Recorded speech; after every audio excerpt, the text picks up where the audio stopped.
Hi, my name is Michael Honda and I'm in ASAM 325, Section 2. Many people, when they hear the word movie, the only thing that usually comes to mind are the movies that play at theaters. Before taking this class, that is what I thought as well.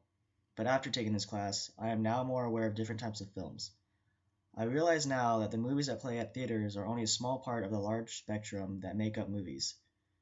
I want to talk specifically about what I believe to be the most experimental film that we watched, History and Memory by Akiko Takashige. History and Memory stood out to me more than any other movie we watched because it was the most untraditional out of all of them. This was the hardest movie to watch as well. It was jumping all over the place and had too many things going on at once. However, for me, this was the most thought provoking of all the films that we watched. I had to watch each scene at least 2 or 3 times just to understand all the material that was being presented to me, and each time I got something different out of it. This film had dialogue, text, pictures, and videos playing all at the same time, which is why there's so much you can take away from it.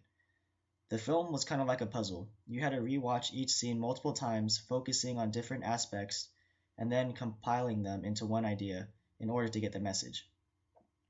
There is so much content crammed into this film, if you separated it into each aspect, this film would probably double in time.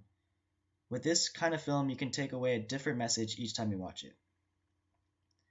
This film hit me close to home, being about Japanese American internment camps and me being Japanese American. This film really resonated with me.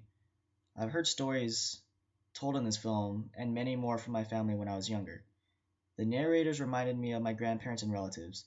When a woman would talk, I would picture my grandma or aunts, and the same would go for when the men talk. I would picture my grandpa or uncles. I'm glad this film had a dark, gloomy tone to it because it was a very dark time for Japanese Americans. The emotions the film gave me were the same as the emotions I felt when my grandparents told me these stories about 10 or so years ago.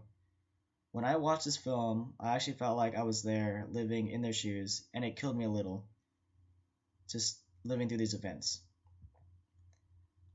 I think this film, for most people, would be unsuccessful because most people have a hard time following it. However, with me knowing these stories beforehand, I think it helped me just focus on the format of the film rather than try to decipher everything that was going on in the film. I was able just to focus on the raw emotions put into the film. I think this film is very successful for the younger generations of Japanese Americans who do not really know the stories on internment camps, and I would urge you to always show this film in class. Thank you.